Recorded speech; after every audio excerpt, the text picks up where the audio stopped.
Kumusta sa lahat ng mga batang mangangalakal? Sa video na ito ay mayroon tayong bagong diskarte, mabilis at epektibo, sa loob ng 30 segundo. Bago ka magsimula, huwag kalimutang mag-subscribe sa Telegram channel. Ang link ay nasa paglalarawan, mayroon kaming libreng pagsasanay doon. Ngayon magsimula tayo sa pangangalakal. Sa una ay itakda ang time frame, 5 segundo, ang oras ng pag-expire, 30 segundo, ang halaga ng transaksyon, $10. Maaari kang mag-trade sa ibang halaga na maginhawa para sa iyo. Ngayon ay nagsiset up kami ng indicator kung saan makakatanggap kami ng mga signal at kumita ng pera. Ang tagapagpahiwatig na ito ay tinatawag na super trend. Ay configure din namin ang mga parameter, itakda ang panahon sa 20 at i-save. Ipinapakita ng indicator na ito ang direksyon ng paggalaw ng presyo, at susundin natin ito at kikita tayo.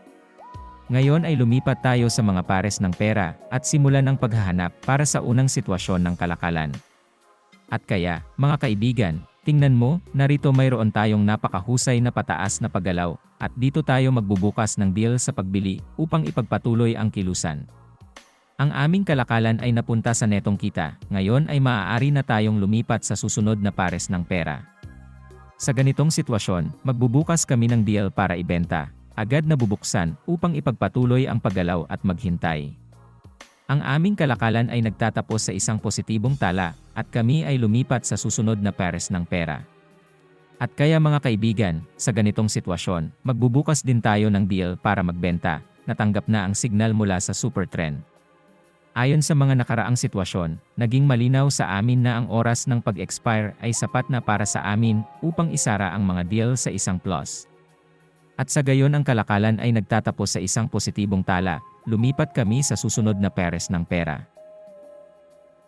Sa asset na ito, nakikita natin na bumababa ang kilusan, ngayon ay nagbubukas tayo ng deal para sa pagpapatuloy ng kilusan, pababa, at hintayin ang resulta. Sa asset na ito, nakakakuha din kami ng plus, isang napaka-confident na deal, ngayon ay lumipat kami sa isa pang pares. Dito mayroon tayong pababang paggalaw, at matapang tayong magbubukas ng sell trade, at maghihintay para sa resulta. Ang aming kalakalan ay nagtatapos sa isang magandang tubo, ngayon kami ay lumipat sa susunod na asset. Narito mga kaibigan, tingnan mo, sa una ay nasa uptrend tayo, at nakakuha lang tayo ng senyales na magbabago ng direksyon ang presyo, kaya magbubukas muli tayo ng sell trade. Ang susunod na signal ay nagsasara na may magandang kita, sa palagay ko ang diskarte na ito ay isa sa pinakamahusay para sa mga nagsisimula. Ang lahat ng mga signal ay sarado sa purong plus. Sige lang. Sa asset na ito, ang sitwasyon, tulad ng nauna, ay isang pataas na paggalaw, at ngayon ay may pagbabago sa trend. Tandaan din na nakikita namin ang isang malinaw na antas ng paglaban kung saan ang presyo ay mabilis na nakakaantig. Kaya nagbukas kami ng deal para magbenta at maghintay. Positibong nagsasara ang deal, at ito ang pinakamapanganib na deal na mayroon kami sa ngayon. Okay lang, nagkaroon ng malakas na volatility sa asset. Sige lang. Nakikita namin ang pagbabago ng trend sa asset na ito. Ang presyo ay nasa pinakamataas na halaga nito at inaasahan namin ang pagbabago ng trend, kaya magbubukas kami ng sell trade at maghintay para sa resulta. Inirerekomenda ko na huwag kang magmadali upang magbukas ng mga trade. Palaging maghintay para sa mga corrective na paggalaw at mga antas ng suporta at paglaban. Trade ito mga kaibigan, walang aksidente dito.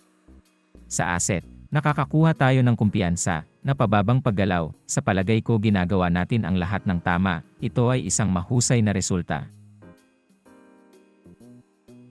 Mga kaibigan, pakitandaan na mayroong pataas na paggalaw sa asset, ang presyo ay nasa antas ng paglaban, at kapag ang mga antas ay tumama, ang kabaligtaran na paggalaw ng presyo ay kadalasang nangyayari. Kaya naman, dito kami magbubukas ng deal para ibenta. Ngayon kailangan nating maghintay para sa resulta ng transaksyon. Ang deal ay nagsasara sa isang chick, at ang mga antas ay gumagana ng maayos, nagpapatuloy.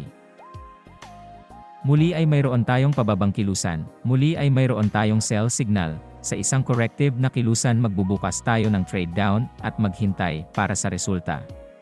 $1,531 ang aming kinita, at nagsimula kami sa $10 lamang gamit ang diskarteng ito. Isipin lamang ang pagiging epektibo ng diskarteng ito.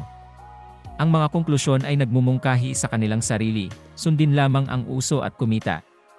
Matatapos na ang aming pangangalakal, huwag kalimutang mag-subscribe sa Telegram at channel kung gusto mong magsimulang kumita ng pera sa pangangalakal. Salamat sa lahat ng nanood, see you next time.